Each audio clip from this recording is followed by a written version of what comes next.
नमस्कार, आप देख रहे हैं टोटल न्यूज और मैं हूं आपके साथ अनूप आकाश वर्मा। वक्त है रेस 2020 का। दिल्ली में चुनाव की तारीखों का ऐलान होने के साथ ही चुनावी बिगुल बज गया है। दो हाथ करने के लिए सभी दल सियासी अखाड़े में उतर चुके हैं।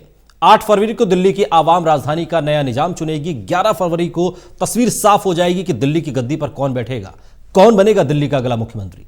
लेकिन उससे पहले असल जंग टिकट की माथापच्ची को लेकर है। आम आदमी पार्टी, बीजेपी, कांग्रेस समेत सभी दलों से कौन होगा मैदान में, किसे मिलेगा टिकट, इसकी उधेड़बुन जारी है। सियासी दल तैयारी कर रहे हैं, जनता तैयार है और अगले जनादेश के लिए हम भी तैयार हैं आपका मुंह टटोलने के लिए। कौन होगा आपका संभावित उम्मीदवार, किसे बनाया है आपने अपनी पसंद का संभावित उम्मीदवार, जानने के लिए आइए शुरू करते हैं रेस 2020।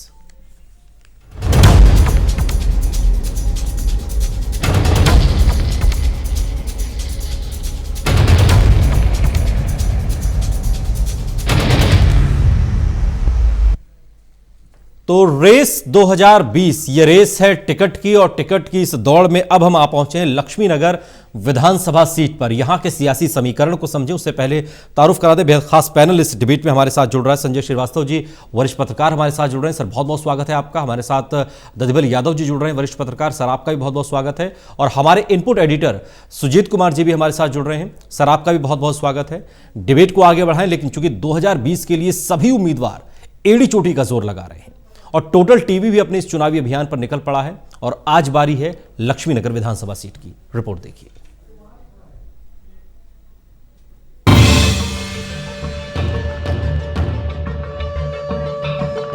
राजधानी दिल्ली में चुनाव का बिगुल बज चुका है। 8 फरवरी को मतदान होगा और 11 फरवरी को नतीजे आएंगे। इसी के साथ राजनीतिक गलियारों में चुनाव की चर्चाएं भी तेज हो गई हैं। पिछले बार की तरह इस साल भी चुनावी सरगर्मियां तेज हैं और राजनीतिक दलों में टिकट को लेकर जोर आजमाइश शुरू हो चुकी है। तो वहीं दिल्ली की जनता एक नई सरकार चुनने जा रही है, लेकिन एक सवाल। तो चूंकि हमारे इस खास कार्यक्रम में हम बात कर रहे हैं रेस 2020 की, तो लक्ष्मी नगर विधानसभा सीट की बात हो रही है और ये पूरा सर्वे आप तक पहुंचा है। उससे पहले आपको मिलवाते हैं लक्ष्मी नगर विधानसभा सीट के उन संभावित उम्मीदवारों से जो टिकट की रेस लगा रहे हैं।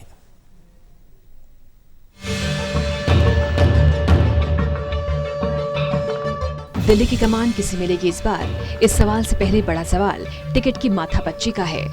किस सीट से किसे मिलेगा टिकट, अगले 5 साल कौन संभालेगा दिल्ली की गद्दी, ये जानने के लिए टोटल न्यूज की टीम टटोल रही है दिल्ली की आवाम की नब्ज। कौन किस सीट से कितना आगे है टिकट की इस रेस में, जानने के लिए आज बात लक्ष्मी नगर विधानसभा सीट की, जहां से मौजूदा विधायक हैं आम आदमी पार्टी के नितिन त्यागी। वहीं बीजेपी में संभावित उम्मीदवारों की बात करें तो बीजेपी में 3 संभावित उम्मीदवार हैं जो टिकट की रेस में हैं। कुलजीत सिंह चहल टिकट की रेस में हैं। दिल्ली बीजेपी के सबसे युवा जिला अध्यक्ष रह चुके हैं। दिल्ली बीजेपी के उपाध्यक्ष पद पर भी रह चुके हैं कुलजीत सिंह चहल। फिलहाल दिल्ली बीजेपी में जनरल सेक्रेटरी के पद पर हैं। बीजेपी में दूसरे संभावित उम्मीदवार हैं अभय कुमार वर्मा, जो टिकट की रेस में हैं। 1995 में लॉ फैकल्टी में छात्र संघ के अध्यक्ष रह चुके हैं। बीजेपी राष्ट्रीय अधिवक्ता प्रकोष्ठ में झारखंड और उत्तराखंड के प्रभारी रहे हैं। दिल्ली बीजेपी पूर्वांचल मोर्चा के प्रदेश अध्यक्ष रहे हैं। 2013 में लक्ष्मीनगर विधानसभा से चुनाव लड़ चुके हैं। लोकसभा चुनाव 2019 में पश्चिमी दिल्ली के प्रभारी रह चुके हैं। बीजेपी के तीसरे संभावित उम्मीदवार हैं बीबी त्यागी, जो टिकट की रेस में हैं। 2015 में बीजेपी के टिकट पर लक्ष्मीनगर विधानसभा से चुनाव लड़ा, लेकिन हार गए। लक्ष्मीनगर विधानसभा से 2 बार निगम पार्षद रह चुके हैं। दिल्ली नगर निगम शाहदरा दक्षिणी जोन में चेयरमैन रह चुके हैं। वहीं आम आदमी पार्टी में टिकट के संभावित उम्मीदवार हैं मौजूदा विधायक नितिन त्यागी, जो चुनावी मैदान में एक बार फिर अपनी किस्मत आजमाने को तैयार हैं। 2015 की लक्ष्मीनगर विधानसभा से आम आदमी पार्टी के टिकट पर चुनाव लड़कर पहली बार विधायक बने। वहीं कांग्रेस में संभावित उम्मीदवारों की बात करें तो कांग्रेस में 3 संभावित उम्मीदवार टिकट की रेस में दौड़ते नजर आ रहे हैं, जिनमें डॉक्टर ए.के. वालिया टिकट की रेस में आगे हैं। गीता कॉलोनी विधानसभा से 3 बार विधायक चुने गए। लक्ष्मीनगर विधानसभा से भी विधायक रह चुके हैं। शीला दीक्षित सरकार में भी मंत्री रह चुके हैं डॉक्टर ए.के. वालिया। कांग्रेस में दूसरे संभावित उम्मीदवार हैं डॉक्टर हरिदत्त शर्मा, जो टिकट की रेस में हैं। अरविंदो कॉलेज में एनएसयूआई के टिकट पर ज्वाइंट सेक्रेटरी चुने गए। कृष्णानगर जिला कांग्रेस कमेटी में उपाध्यक्ष रह चुके हैं। शकरपुर से कांग्रेस के ब्लॉक उपाध्यक्ष रहे। 2007 में नगर निगम चुनाव में मुख्य इलेक्शन एजेंट रहे। 2017 में east Delhi primary school federation के अध्यक्ष चुने गए। 2019 लोकसभा चुनाव में इंचार्ज की भूमिका निभा चुके हैं। कांग्रेस के तीसरे संभावित उम्मीदवार हैं शरणजीत शर्मा, जो टिकट की रेस में दौड़ रही हैं। 2015 पांडवनगर वार्ड से नगर निगम चुनाव लड़ा, लेकिन हार गए।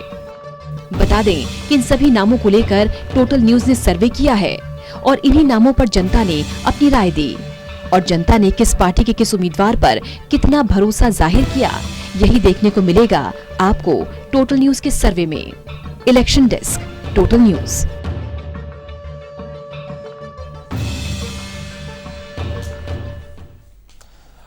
तो ये रेस है टिकट की, और टिकट की इस रेस में कौन निकलेगा आगे, कौन रहेगा पीछे, ये हम आज लक्ष्मी नगर विधानसभा सीट पर समझेंगे।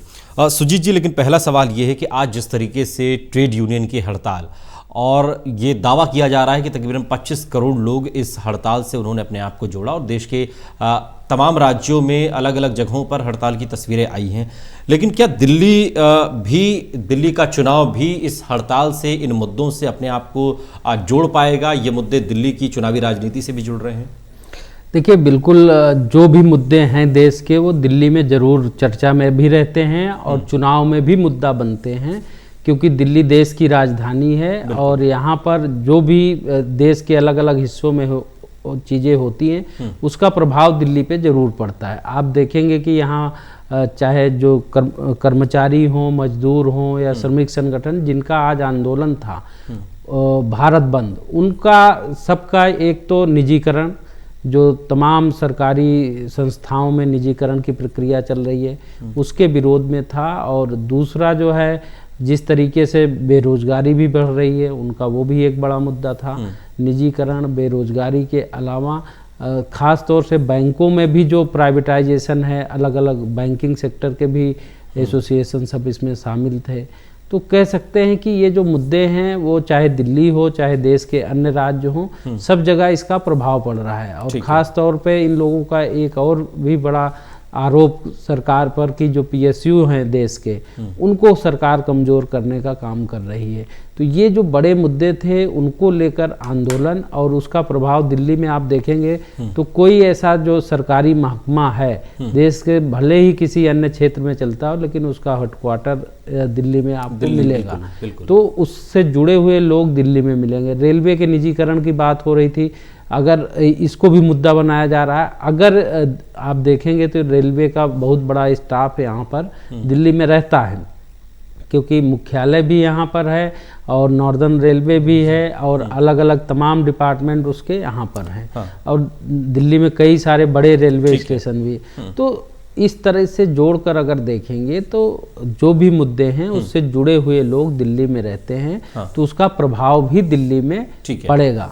ठीक है, लेकिन ददीबल जी, चूंकि संक्षेप में अगर हम समझें इस ट्रेड यूनियन की हड़ताल को, तो ये केंद्र की मोदी सरकार की आर्थिक नीतियों के खिलाफ एक तरीके से ये बंद आज बुलाया गया था, जिसको राहुल गांधी ने भी समर्थन किया है। लग रहा है कि दिल्ली का जो विधानसभा चुनाव है, राहुल गांधी का समर्थन करना, ये चीज़ें कनेक्ट करती हैं दिल्ली के विधानसभा चुनाव से, तमाम बातें? अनूप जी, देखिए, जब भी केंद्र में, चाहे जब कांग्रेस की सरकार थी तो बंद समर्थकों में भारतीय जनता पार्टी और दूसरे अपोजिशन के दल शामिल हुआ करते थे। आज भारतीय जनता पार्टी केंद्र की सरकार में है तो भारतीय जनता पार्टी के अलावा बाकी तमाम लोग और उनके संगठन शामिल हैं। ममता बनर्जी ने समर्थन नहीं किया जी? ममता बनर्जी ने समर्थन नहीं किया। ममता बनर्जी ने, देखिए, दो हाथी के दांत खाने के और दिखाने के और होते हैं। ममता बनर्जी ने बाहर से समर्थन नहीं किया क्योंकि लैंड ऑर्डर मेंटेन रहे, लेकिन अंदर खाने तो समर्थन किया ही है। उन्होंने उसकी मुखालफत कहाँ की है खुले मन से? तो वो तो कहने की बात है। बाकी तो जो उधम आज मचा है, मुझे लगता है कि सबसे ज़्यादा असर जो दिखा है वो बंगाल में ही दिखा है। ट्रेनें रोकी गई हैं, तोड़ फोड़ हुई है, पुलिस की गाड़ी तोड़ी गई है, जो है आगजनी हुई है, तमाम सारे जिस तरह की। दिल्ली भी अछूती नहीं, दिल्ली के वोटर के भी मुद्दे तो है ना ये? नहीं, मुद्दे देखिए, दिल्ली में तो देश के किसी किनारे, कश्मीर भी दिल्ली में मुद्दा बनता है, दिल्ली में केरल भी मुद्दा बनता है, दिल्ली में गुजरात भी मुद्दा बनता है, दिल्ली में कच्छ कामरूप भी मुद्दा बनता है, नॉर्थ ईस्ट भी बनता है। तो दिल्ली में तो देश के किसी कोने में हलचल हो तो वो दिल्ली में मुद्दा बन जाया करता है। तो आप ये नहीं कह सकते हैं कि ये नहीं बनेगा, लेकिन कितना बन पाएगा ये कह पाना बड़ा। संजय जी लग रहा है कि आज जो ट्रेड यूनियन ने जिस तरीके से भारत बंद बुलाया, जिसमें कई संस्थाएं इन्वॉल्व रहीं और दावा किया जा रहा है कि 25 करोड़ लोग इसमें उनकी भागीदारी इस भारत बंद में रही है, और राहुल गांधी का उसके बाद समर्थन करना, लेकिन ममता बनर्जी ने अपने आप को इससे दूर रखा है। जो भी सियासी बयानबाजी होती वो आज दिन भर चलती रही है। दिल्ली के विधानसभा चुनाव से ये इशूज़ किस तरीके से जुड़ रहे हैं? देखिए, एक तो इसकी टाइमिंग देखिए, तब जबकि CAB, तब जबकि NCR, NRC और उसके बाद और भी JNU, ये सब सारे होने के बावजूद अचानक जो भारत बंद का जो आता है वो इन सबको जोड़ लेता है। पूरा देश हड़ताल पर है क्या? क्योंकि CA को लेकर अलग प्रोटेस्ट हो रहा है, JNU के समर्थन में अलग प्रोटेस्ट हो रहा है, अब ये एक नया हड़ताल, अब एक नई तरह का, तो एक माहौल सब बनता है, एक परसेप्शन बनता है। ये तो भारत बंद आज होगा और कल उसके बाद अलग हो जाएगा, खुल जाएगा, चला जाएगा, लेकिन एक जो परसेप्शन बनता है कि कुछ ठीक नहीं चल रहा है, जो सब कुछ है, माहौल कोई बहुत अच्छा नहीं है, ये जो परसेप्शन बनता है वो चलेगा और वो पूरे देश में बनेगा और फायदा किसे, लेकिन दिल्ली में बनेगा। और दिल्ली में निश्चित तौर पर ये बात केंद्र के लिए है, लेकिन यहाँ विधानसभा में इसका कोई ऐसा मुद्दा नहीं होगा। लेकिन आप समझिए कि भारत बंद में बिल्कुल निचले स्तर से उठे हुए ऊपर मध्य वर्ग तक के लोगों को ज्यादा प्रभावित करेगा, इसलिए निश्चित तौर पर असर तो पड़ेगा इसका, लेकिन बहुत आंशिक तौर पर असर पड़ेगा। ऐसा नहीं है कि चुनाव के लिए किसी सीट को निर्धारित करे कि ये बिल्कुल ऐसा नहीं। सुजीत जी, क्या दिल्ली के जो मुद्दे हैं उन तमाम मुद्दों में कुछ मुद्दे आज की इस हड़ताल से भी निकलते हैं? अगर निकलते हैं तो इसका असर किस पर पड़ेगा? आम आदमी पार्टी पर, बीजेपी पर या कांग्रेस पर? देखिए, आज जो आंदोलन हुआ है उसका सीधा सा असर देखेंगे यहाँ पर कांग्रेस है। अगर अपोजिशन की बात करेंगे, कांग्रेस पार्टी मुख्य विपक्ष की भूमिका में कह सकते हैं, क्योंकि न वो केंद्र में है न राज्य में है, तो उसका अगर कोई फ़ायदा ज़्यादा मिलना होगा तो कांग्रेस पार्टी को मिलेगा। क्योंकि आम आदमी पार्टी इस मुद्दे पर कहीं ना कहीं बहुत ज़्यादा खुलकर सामने नहीं आ रही है। जो भी राष्ट्रीय मुद्दे हैं और इस तरह के जो मुद्दे हैं उस पर वो बच रही है, और ख़ास तौर से उनकी कोशिश है कि जो दिल्ली में उन्होंने काम किया है उसी मुद्दे पर अगर दिल्ली में चुनाव के दौरान चर्चा हो तो ज़्यादा बेहतर है। तो वो इससे कहीं ना कहीं अलग भी हटते दिख रहे हैं, तो इसलिए ज़रूरी है कि दिखता है कि इसका जो फायदा है वो कहीं ना कहीं कांग्रेस को अगर मिलेगा, अगर ये चुनाव को प्रभावित करेगा तो, क्योंकि केंद्र में जो है बीजेपी की सरकार है तो उसको यहाँ पर उतना सूट नहीं कर सकता है। बिल्कुल, लेकिन ददविल जी, चूंकि आज हम लक्ष्मी नगर विधानसभा सीट पर हम बात करेंगे, लक्ष्मी नगर विधानसभा सीट जिसको कांग्रेस के AK वालिया की एक तरीके से वहाँ से उनकी जीत होती रही, और उसके बाद फिर आम आदमी पार्टी, और उसके बाद ये बीता ये जो 7 साल रहे, आज की तारीख में आप लक्ष्मी नगर सीट को किस तरीके से देखते हैं? देखिए, लक्ष्मी नगर सीट की एक तो जो बुनियादी समस्याएं हैं वो बड़ी अलग तरह की हैं कि उस इलाके में बहुत सारे जो पुराने रिहायशी बस्तियां हैं और बहुत सघन हैं, जहां सड़कें पर्याप्त मात्रा में नहीं है, जो होनी चाहिए, चौड़ी सड़कें नहीं हैं, उनका अभाव है, पार्किंग का अभाव है, व्यापारिक प्रतिष्ठान इतने हैं, सड़कों पर जाम लगना, ठेली खोमचे, मतलब इस तरह की तमाम सारी समस्याएं उस इलाके में हैं। और अब तो थोड़ा बहुत ट्रैफिक स्मूथ हुआ है विकास मार्ग पर, जब से मेट्रो आ गई है, वरना तो वो पैक ही रहता था। तो वो सब समस्याएं तो हैं इस इलाके में। नहीं, लेकिन उस समस्याओं का समाधान कितना हुआ है 5 साल में, जो सरकार विकास के नाम पर वोट मांग रही है? देखिए, समाधान तो हो रहा है, थोड़ा बहुत तो होता ही है। जैसे एजुकेशन के क्षेत्र में उन लोगों ने किया है, कुछ सड़कों में किया है, कुछ और चीज़ें कर रहे हैं, लेकिन ओवरनाइट नहीं हो सकता। 5 साल का समय बहुत कम है। शीला दीक्षित ने अगर बहुत सुधार किया तो 15 साल तक उनकी सरकार थी, तब वो चीज़ें कर पाई थी। और आम आदमी पार्टी बिल्कुल कैलकुलेटेड गेम खेल रही थी, और लास्ट के 5 महीने में जिस तरह से उसने डेवलपमेंट के कामों की फेहरिस्त शुरू की है, वो आखिर में उसने शुरू की, और पूरे 4 साढ़े 4 साल जो है वो आराम से शीला दीक्षित के परियोजनाओं के फीते काटते रहे। लेकिन फिर भी लक्ष्मी नगर में जो ग्रीनरी हम देख रहे हैं वो एक तरीके से शीला दीक्षित टाइम की। लेकिन सुजीत जी, कौन कौन सी बुनियादें हैं जिन पर, वो बुनियादी सवाल हैं जिन पर ये चुनाव लक्ष्मी नगर विधानसभा सीट के अंतर्गत होना, सघन बस्ती का चूंकि इलाका है? देखिए, मुद्दों की बात करें तो यहाँ पर आपने देखा होगा कि संजय झील एक बड़ा यहाँ पर मुद्दा रही है।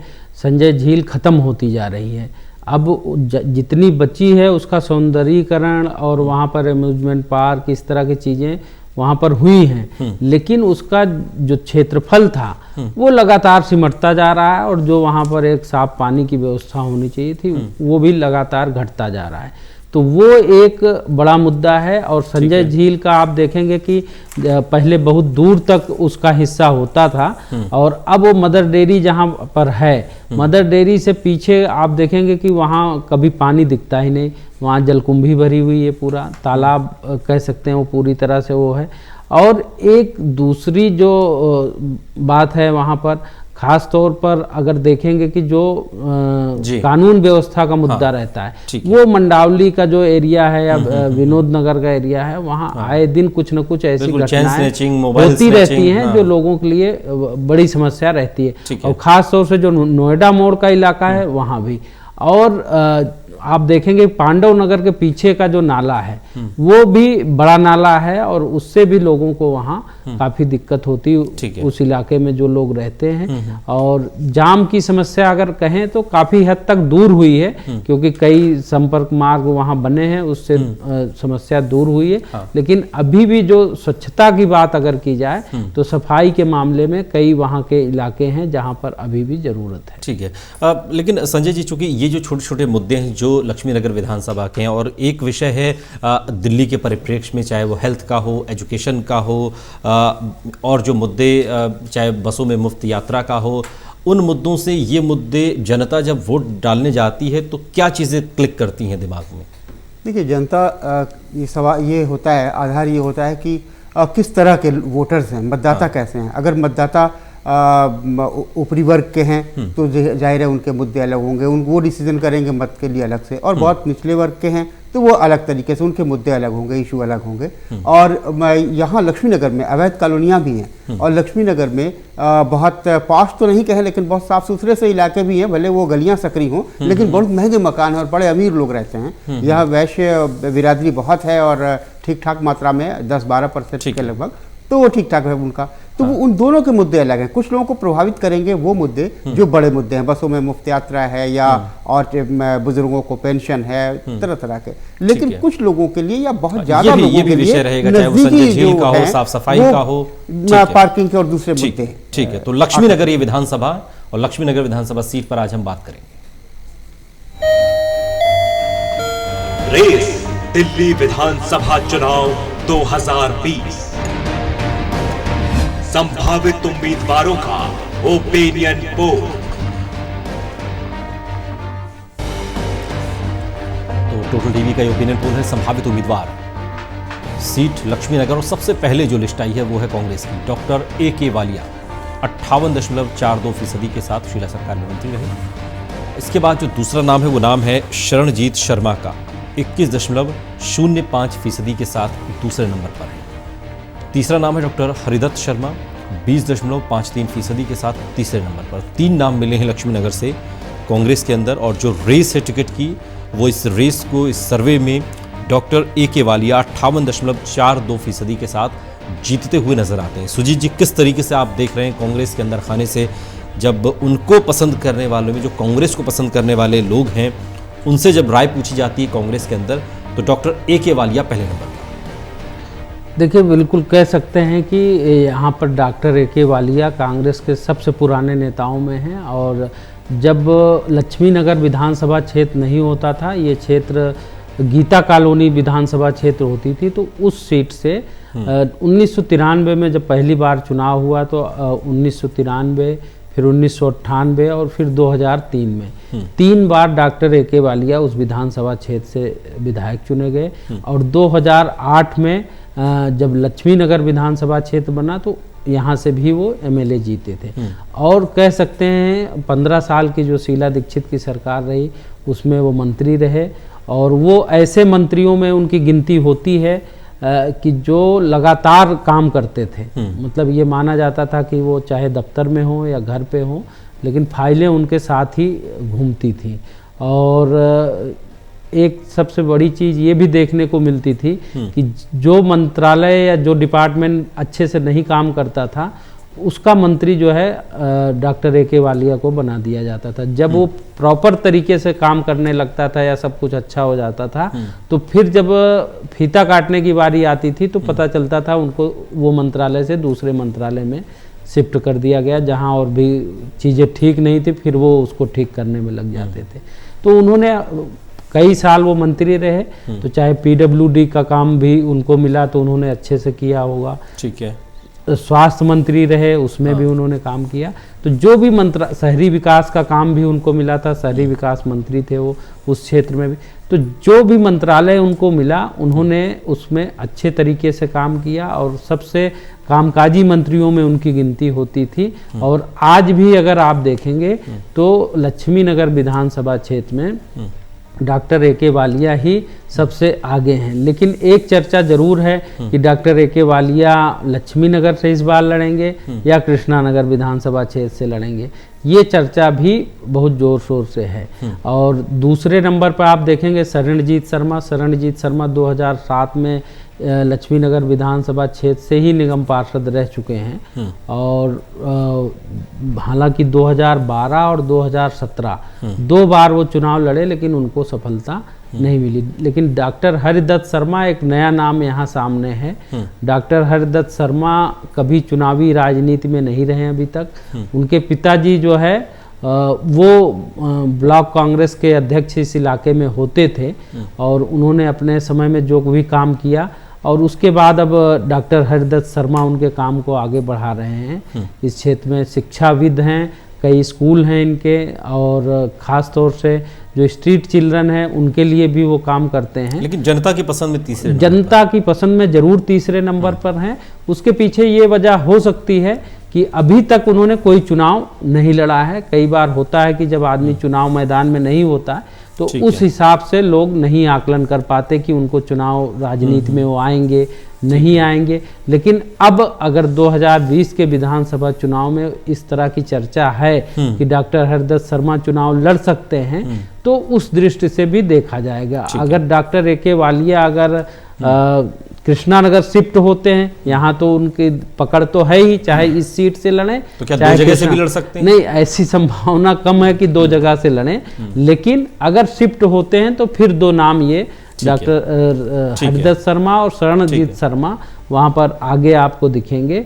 और हरिदत्त शर्मा जो भी हैं अभी वो भी सकरपुर ब्लॉक कांग्रेस कमेटी या वहाँ की आसपास की जो भी कांग्रेस सेवा दल या फिर पौधारोपण का काम भी उन्होंने अपने इलाके में, तो शिक्षाविद होने के नाते जो भी समाज के लिए कर सकते हैं समाज सेवी के तौर पर, वो भी करते रहे। ठीक है। आप दद्दवल जी किस तरीके से देख रहे हैं ये लिस्ट कांग्रेस की, जिसमें डॉक्टर ए के वालिया जो एक पुराना नाम है दिल्ली की राजनीति में कांग्रेस के अंदर, पहले स्थान पर? देखिए, डॉक्टर वालिया को 58% अगर मिला है तो मुझे तो कम से कम अचरज नहीं हो रहा है, क्योंकि डॉक्टर ए के वालिया उन कांग्रेस के नेताओं में से हैं या दिल्ली सरकार के उन मंत्रियों में से हैं जिनकी परफॉर्मेंस बहुत अच्छी रही है और खुद MBBS डॉक्टर हैं। वालिया नर्सिंग होम इनका पहले था, जो अब उन्होंने अपने उसको हटा दिया अपने पास से। तो डॉक्टर वालिया दिल्ली सरकार में मंत्री रहते हुए उन्होंने बहुत काम किया है। ट्रांस जमुना में जो तमाम काम आपको दिखते हैं शीला दीक्षित की सरकार में, उसमें ये एक बड़ा रोल डॉक्टर वालिया का है। Urban development, land and building, ये पोर्टफोलियो उनके पास हुआ करता था, हालांकि हेल्थ भी रहा। Trans Jamuna area development board जो था, ये उसके चेयरमैन रहे थे डॉक्टर वालिया। अच्छा, हाँ, ये महत्वपूर्ण उनके पास रहा था। तो बहुत सारे कामों में उनका बड़ा योगदान रहा है। और जैसे सुजीत जी कह रहे थे कि जो मंत्रालय कमज़ोर होता था तो शीला दीक्षित जी उस तरफ उनको कर देती थी, उनका मंत्रालय टाइम टू टाइम बदला जाता रहा। तो ये रहा। और उनके साथ जनता की कनेक्टिविटी ये थी कि अंदर तक लोग सुबह सिफारशी चिट्ठियाँ लिखवाने के लिए घुसे रहते थे, पहले भी आज भी। वालिया साहब इतना पब्लिक के बीच में इतना घुले मिले हैं और इतना रहता है उनका कि कोई भी किसी भी समय उनके पास चला जाए काम लेकर के, और वो सबके यहाँ कुछ हो, शादी हो, गमी हो, अच्छा हो, बुरा हो, वो हर जगह पहुँचते भी हैं। तो उनका बहुत ही easy available nature, easy available nature. और लोग तो, मैं तो कह रहा हूँ कि लोग बेडरूम तक घुसे रहते हैं कि साहब ये है, ये प्रॉब्लम है, ये समस्या है, और वो उसको निपटाने लगे। तो डॉक्टर वालिया का, और जो इतने सारे चुनाव उन्होंने जीता, इकलौते नेता थे जो गीता कॉलोनी से लेकर के और लक्ष्मी नगर बनने तक जीता, तो उनका अपना कद। संजय जी, आप किस तरीके से देख रहे हैं? ये तमाम वजह हैं जो अभी यादव जी गिना रहे हैं कि इस वजह से ए के वालिया दरअसल पहले नंबर पर, लेकिन फिर भी बम्पर पसंद क्या कहा जाएगा ए के वालिया को 58% के करीब?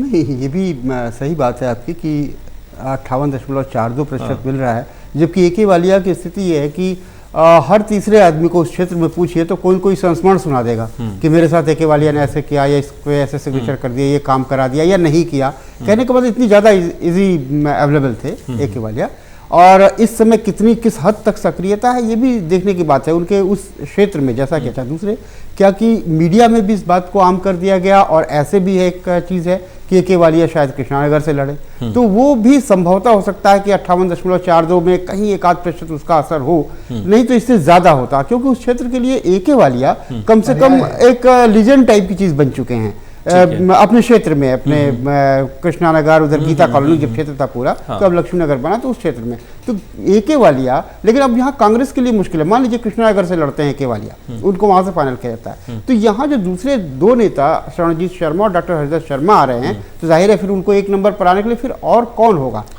ये एक बात है कि उनके प्रतिशत बहुत कम है। सुजीत जी, ये इस संभावना से क्या इनकार, इस संभावना को क्या नहीं माना जा सकता, क्योंकि जिस हैवीवेट के नेता कांग्रेस के अंदर ए के वालिया हैं, और कृष्णानगर में भी उनकी पकड़ है, लक्ष्मी नगर में भी उनकी पकड़ है, जब कांग्रेस एक एक सीट जीतना चाहेगी तो क्या 2 सीटों से नहीं लड़ा सकती? हम इस संभावना को इनकार कर दें? देखिए, बिल्कुल वो उस कद के नेता हैं, उनको अगर पार्टी लड़ाना चाहे तो दोनों सीट से भी लड़ा सकती है, क्योंकि जब गीता कॉलोनी से वो चुनाव लड़ते थे, आपने देखा 3 चुनाव उन्होंने लड़ा और तीनों वो जीते, वहाँ दूसरी पार्टी का कोई प्रत्याशी चुनाव नहीं जीत पाया। और 2 वार्ड जो थे एमसीडी में, पहले 4 वार्ड जो होते थे एक विधानसभा क्षेत्र में, अब मौजूदा समय में 2 वार्ड उस कृष्णानगर में हैं गीता कॉलोनी के, और 2 वार्ड लक्ष्मी नगर विधानसभा में हैं। तो उनके लिए कृष्णानगर और लक्ष्मी नगर में ज़्यादा अंतर भी नहीं है और दूरी भी नहीं है, क्योंकि घनी आबादी वाला क्षेत्र है, तो उनकी पकड़ जो है दोनों विधानसभा क्षेत्र में है। अब इस वजह से भी कह सकते हैं कि जो है उनको कहीं से भी लड़ाएं, उनके लिए दिक्कत नहीं हो सकती। दूसरा, अगर दोनों से पार्टी लड़ाना चाहे तो वो स्वागत योग्य है। अगर वो कृष्णानगर शिफ्ट होते हैं तो यहाँ पर शरणजीत शर्मा, अगर वालिया को चुनना होगा तो वो कृष्णानगर और लक्ष्मीनगर में से किस पर चुनेंगे, क्या लगता है? देखिए, उनके लिए दोनों सीटें वो चुनाव लड़ सकते हैं, और आपने देखा है उनका जीत, कई बार वो चुनाव जीते भी हैं। अभी मौजूदा परिस्थिति में राजनीतिक समीकरण बदले हुए हैं, उसमें अब क्या परिस्थिति बनती है वो अलग है, लेकिन उनकी पहचान, उनके काम, उनके नाम के बारे में कोई आदमी सवाल नहीं उठा सकता। ठीक, तो ये कांग्रेस की लिस्ट, और कांग्रेस की इस लिस्ट में, इस सर्वे में डॉक्टर ए के वालिया 58.42% के साथ रेस को जीतते हुए नजर आ रहे हैं पहले नंबर। रेस दिल्ली विधानसभा चुनाव 2020, संभावित उम्मीदवारों का ओपिनियन पोल। टोटल टीवी का ये ओपिनियन पोल है और संभावित उम्मीदवार सीट है लक्ष्मी नगर। और अब जो लिस्ट आ रही है वो भारतीय जनता पार्टी की 3 नाम यहां पर हैं। बीबी त्यागी 44.32% के साथ पहले नंबर पर, अभय कुमार वर्मा 41.56% के साथ दूसरे नंबर पर हैं, और जो तीसरा नाम है वो कुलजीत सिंह चहल का है 14.12% के साथ तीसरे नंबर पर। 3 नाम मिले हैं सुजीत जी लक्ष्मी नगर विधानसभा सीट में बीजेपी के अंदर खाने से। बीजेपी की पसंद का उम्मीदवार कौन हो, जब इसको लेकर सर्वे किया गया तो इस लिस्ट में बीबी त्यागी एक बार फिर जगह अपनी बनाते हुए नजर आ रहे हैं, रेस को जीतते हुए नजर आ रहे हैं, बावजूद इसके कि 2015 का चुनाव वो हार चुके हैं। अब क्या वजह है? देखिए, बीबी त्यागी 2015 में चुनाव जरूर हारे, लेकिन आपने देखा होगा कि जितने भी विधानसभा क्षेत्रों में आम आदमी पार्टी की जीत हुई है, वो बम्पर जीत कम से कम लक्ष्मी नगर विधानसभा क्षेत्र में देखने को नहीं मिली। चाहे वो 2013 का चुनाव हो, चाहे वो 2015 का चुनाव हो, दोनों चुनाव में हार जीत का मार्जिन कम रहा है। तो बीबी त्यागी ने इस सीट पर कड़ी टक्कर दी 2015 में, और वो निगम पार्षद भी इस इलाके से रहे, और जब ये पूर्वी दिल्ली नगर निगम बना तो उसमें अहम पदों पर वो काम भी कर चुके हैं। तो उस दृष्टि से अगर आप देखेंगे तो अभी भी वो पहली पसंद उस इलाके में बनते हुए दिख रहे हैं बीजेपी के अंदर। लेकिन अभय कुमार वर्मा उनसे ठीक नीचे हैं, और लगता है कि अभय कुमार वर्मा 2013 में चुनाव लड़े और बीबी त्यागी 2015 में लड़े। उस दृष्टि से देखेंगे तो दोनों जो है जो चुनाव लड़ा है, दोनों चुनाव जीत नहीं पाए थे, लेकिन अभी भी टिकट की रेस में भी दोनों प्रत्याशी बराबर की कांटे का मुकाबला है, कांटे के मुकाबले में हैं और बराबर की स्थिति में दिख रहे हैं। लेकिन कुलजीत सिंह चहल जो है, आप देख रहे हैं कि जिस तरीके से उनका प्रभाव, वो इस इलाके के रहने वाले हैं। जब कांग्रेस की सरकार होती थी, आपने देखा होगा कि तमाम जो धरना प्रदर्शन और इस तरह की स्थितियां होती थी, सबसे आगे रहने वालों में। अब पार्टी के जो अहम पद हैं, खास तौर से अभी महासचिव हैं दिल्ली बीजेपी के, और जो चाहे मोदी का मंच हो या अमित शाह का मंच हो, उस पर वो मौजूद नजर आते हैं, क्योंकि कार्यकर्ताओं में अगर देखेंगे तो जुझारू और सक्रिय कार्यकर्ता के तौर पर। लेकिन यहाँ भी वही रेस में तो पिछड़ रहे हैं, मीडिया रेस में पिछड़ने की एक वजह ये भी हो सकती है क्योंकि वो अभी तक पार्टी के पदों पर ही रहे हैं, कभी चुनावी राजनीति में शामिल नहीं हुए हैं, इसलिए मास लीडर नहीं, मास लीडर नहीं कह सकते, लेकिन ऑफिशियल नेता है। मास लीडर की बात यहाँ नहीं कही जा सकती, क्योंकि जब आदमी चुनाव मैदान में होता है तो आदमी उस दृष्टि से लोग देखते हैं कि ये चुनाव लड़ेंगे और फिर उस नजरिए से देख। अभी वो कभी चुनावी प्रक्रिया का हिस्सा नहीं बने, इसलिए कह सकते हैं कि इनके, लेकिन पार्टी में जो सक्रियता है वो औरों के मुकाबले वहाँ ज़्यादा दिखती है। लेकिन अभय कुमार वर्मा अभी भी दूसरे नंबर पर दिख रहे हैं। अभय कुमार वर्मा खास तौर से आपने देखा होगा कि जो दिल्ली विश्वविद्यालय का लॉ फैकल्टी है, वहाँ पर जो हिंदी में परीक्षा शुरू हुई उसमें अहम रोल निभाया। उपाध्यक्ष वो भी रहे, तमाम जो है 4 अध्यक्षों के साथ वो उपाध्यक्ष रहे, और एक चुनाव भी लड़ा। पूर्वांचल जो मोर्चा है उसके अध्यक्ष रहे दिल्ली के, और इस इलाके में पूर्वांचल आबादी भी एक अच्छी खासी तादाद है लक्ष्मी नगर विधानसभा क्षेत्र में, इसलिए भी अभय कुमार वर्मा वहाँ पर दावा कर रहे हैं। तो कुल मिलाकर अब देखेंगे कुलजीत सिंह चहल का पार्टी में अभी कद बड़ा है, लेकिन रेस में जिस हिसाब से उनको उतना वहाँ पर महत्व तो नहीं मिल रहा है। और बीबी त्यागी और अभय कुमार वर्मा एक बार चुनाव लड़ चुके हैं, तो उनकी स्थिति यहाँ ज़्यादा मजबूत दिख रही है। ठीक है ददिबल जी, चूंकि जो मुकाबला है बीजेपी के अंदर वो या तो बीबी त्यागी या फिर अभय कुमार वर्मा के बीच ही नजर आता है। बीबी त्यागी 44.32% के साथ पहले नंबर पर, तो अभय कुमार वर्मा 41.56% के साथ। हालांकि कुलजीत चहल रेस में तो है, लेकिन रेस में बहुत पीछे है। देखिए, बीबी त्यागी का जो फैमिली बैकग्राउंड है और पॉलिटिकल बैकग्राउंड है वो इन लोगों के मुकाबले ज़्यादा सॉलिड है। बीबी त्यागी, जैसे अभी हम बात कर रहे थे कि इस इलाके में डॉक्टर वालिया जो हैं वो MBBS हैं और डॉक्टर हैं। बीबी त्यागी के परिवार में 5 डॉक्टर हैं, और बीबी त्यागी गाजियाबाद के कंदौली गांव के रहने वाले हैं, राजनाथ सिंह के बहुत करीबी हैं, रक्षा मंत्री जो हैं अभी। और उस इलाके में पहले जो है जब म्युनिसिपल कॉरपोरेशन एक होती थी, ये विभाजन नहीं हुआ था, तो उस ज़माने में भी वो दिल्ली नगर निगम में साउथ जोन के, शाहदरा साउथ जोन के 2 बार चेयरमैन रहे थे। अपॉइंटमेंट और प्रमोशन कमेटी और गार्डन कमेटी के भी मेंबर रहे थे। और जो 4 जो इसमें वार्ड आते हैं इस विधानसभा में, 2 में वो जो है पार्षद रह चुके हैं, तो इनकी पकड़ उसकी वजह से भी है। और उसके अलावा जो है जो चुनाव लड़े थे ये, तो जैसा सुजीत जी कह रहे थे कि सब बहुत कम वोटों से 5000 के करीब वोटों के मार्जिन से जो है यहाँ पर इनकी हार हुई थी। तो बहुत अच्छा फाइट दिया था इन्होंने।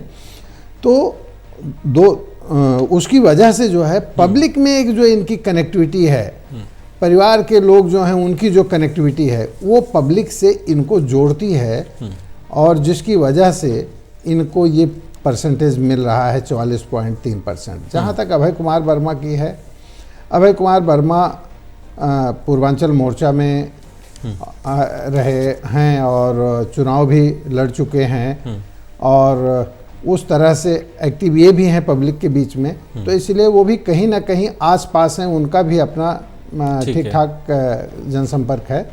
लेकिन कुलजीत चहल की बात करें तो कुलजीत पार्टी में तो रहे हैं लेकिन पब्लिक के पार्टी में एक्टिव है, जमीन पर एक्टिव नहीं है। नहीं, जमीन पर भी एक्टिव हो सकते हैं, लेकिन कई बार होता क्या है कि जब आप चुनाव लड़ते हैं तो पब्लिक में एक मैसेज चला जाता है कि आप चुनाव लड़े थे और आप चुनाव लड़ने के इच्छुक हैं, होंगे, तो उस हिसाब से पब्लिक आपको तौलती है।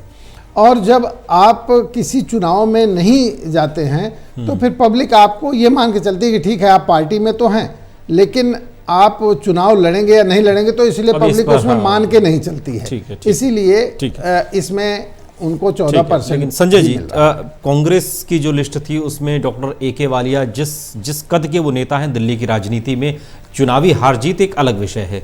और बीजेपी में बात करें तो बीबी त्यागी निगम की राजनीति से आए हैं और विधानसभा का चुनाव लड़ा, हार मिली, वो एक अलग विषय है, एक लहर थी। लेकिन अब लक्ष्मीनगर विधानसभा के अंदर जो फाइट हो रही है, अगर वो फाइट हम इस सर्वे के हिसाब से देखें तो कांग्रेस से AK वालिया तो बीजेपी से बीबी त्यागी। देखिए, पहले बात तो अभी जो सामने है लिस्ट, बीबी त्यागी की बात करें तो बीबी त्यागी उस समय जब लहर थी एक तरह से आपकी, तब भी 39 पॉइंट समथिंग, इससे ज़्यादा, मतलब लगभग 40% वोट जो है उन्होंने गेन किया था। और अपना जो पिछला वोट बीजेपी का था उससे बहुत ज़्यादा वोट बढ़ाया। उस मतलब अपनी हार के दौरान भी उन्होंने बढ़ाया, पहले भी बढ़ा, 2008 से 2013 में भी थोड़ा सा वोट बढ़ा था बीजेपी का, लेकिन 2015 में और बढ़ा, भले वो हार गए। तो बीबी त्यागी का एक तरह से देखें तो अपने मतदाताओं पर, अपनी तरह के जो उनके मतदाता हैं विशेष, उनके ऊपर अच्छी खासी पकड़ है। और बीबी त्यागी ने जो उसके पहले राजनीति की और अभी भी सक्रियता जो है बीबी त्यागी, और जो अभी बताया जजबल जी ने, जो उनका पारिवारिक जो पृष्ठभूमि है और चीज़ें, तो बीबी त्यागी वहाँ एक तरह से काफ़ी मजबूत कैंडिडेट दिखते हैं। लेकिन आप देखें कि अभय कुमार वर्मा भी 31.56 से बहुत नीचे नहीं है। इसकी वजह यह है कि जो पूर्वांचली वोट है वहाँ बहुत ज़्यादा है, लक्ष्मीनगर में ठीक ठाक वोट है वो, और 16% OBC वाले में भी इनका पकड़ है, जैसा कि यह कि वहाँ जाते हैं उन लोगों से जुड़े हुए हैं, उन लोगों से भी पकड़ है। और उसके अलावा अभय कुमार वर्मा ने वहाँ पर अच्छी सक्रियता दिखाई है। लेकिन एक अलग चीज़ है कि बीबी त्यागी अगर केवल थोड़ा ही आगे दिख रहे हैं, लेकिन अगर राजनीतिक रूप से तोलेंगे तो आपको बीबी त्यागी वहाँ क्षेत्र में ठीक ठाक मजबूत दिखाई देंगे। अब ये बात है कि ये जनता की सूची है, ये जनता की पार्टी की नहीं है। वो कहते हैं कि जो है हम जो जनता के मन में है तो कुछ और है, लेकिन जो करता है यानी कि जो पार्टी है उसके मन में क्या है।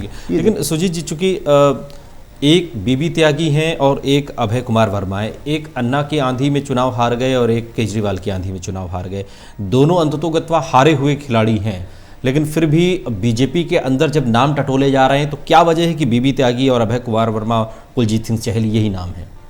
देखिए, अभी वहाँ पर मजबूती के तौर पर देखेंगे, अगर और कोई भी उम्मीदवार अगर मजबूत स्थिति में होता तो उसका नाम भी सामने आता, क्योंकि टीम जो गई थी उसमें यही 3 नाम सबसे मजबूती के साथ उभर कर आए हैं सामने।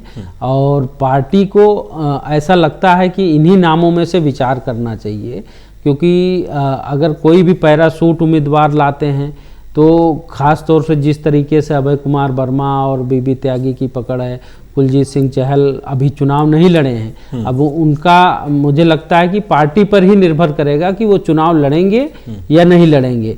अगर पार्टी उनको मौका देगी तो फिर उस हिसाब से वो मैदान में उतरेंगे, नहीं तो बीबी त्यागी, अभय कुमार वर्मा दोनों चुनाव लड़ चुके हैं, दोनों मजबूती के साथ वहाँ पर टक्कर के साथ चुनाव लड़े। अब देखने वाली बात होगी इन नामों में से किस पर जो है पार्टी विचार करती है। और ख़ास तौर से जिस तरीके से संजय जी कह रहे थे पूर्वांचल वोट का, तो पूर्वांचल वोट के नज़रिए से अगर देखेंगे तो अभय कुमार वर्मा का वहाँ पर मजबूत स्थिति तब बनती है। और ख़ास तौर से वो पूर्वांचल के जो भी मतदाता हैं, और वो हिंदी, जिस तरीके से हिंदी के लिए भी उन्होंने काम किया लॉ फैकल्टी में, वो भी पूर्वांचल के लोगों की आप देखते होंगे कि वहाँ से जो लोग आते हैं, जब दिल्ली आते हैं तो एक मुसीबत उनके लिए अंग्रेजी भी बनकर उभरती है।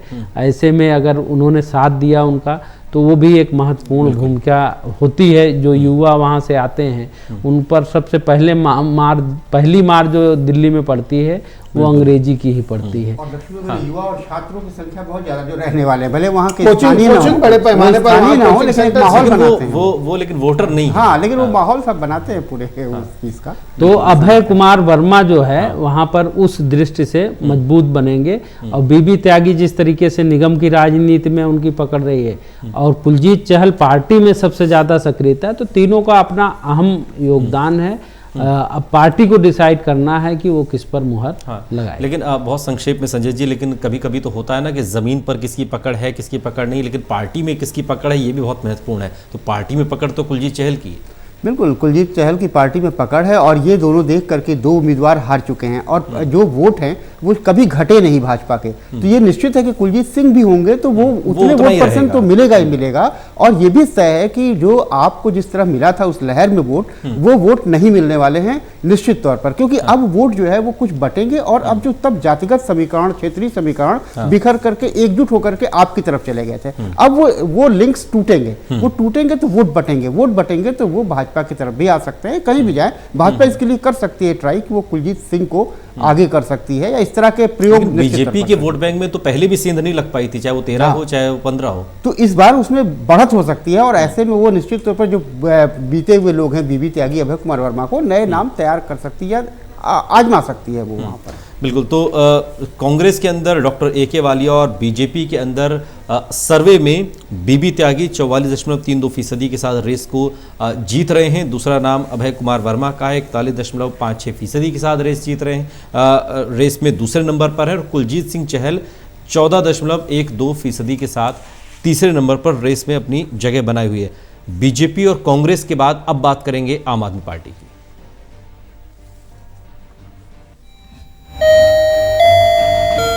रेस दिल्ली विधानसभा चुनाव 2020, संभावित उम्मीदवारों का ओपिनियन पोल।